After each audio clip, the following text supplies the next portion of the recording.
ఒకసారి కట్టబడింది. ఒకసారి కట్టబడిన తర్వాత ఇది ప్రాకారాలు కూల్చివేయబడతా వచ్చాయి. యెరూషలేము యొక్క ప్రాకారములు కూల్చివేయబడతా వచ్చాయి.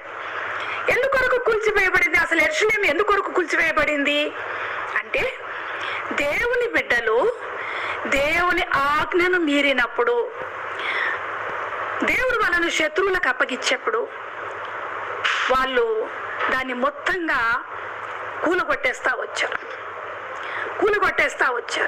కూలగొట్టిన తర్వాత తిరిగి వాళ్ళ యొక్క క్యాప్టివిటీలో వాళ్ళు ఉన్న ఆ సమయము అయిపోయిన తర్వాత తిరిగి వాళ్ళు యెరూషలేముకి రావడానికి కొరకు వాళ్ళు నిర్ణయించబడి కొంతమంది వస్తా వచ్చారు.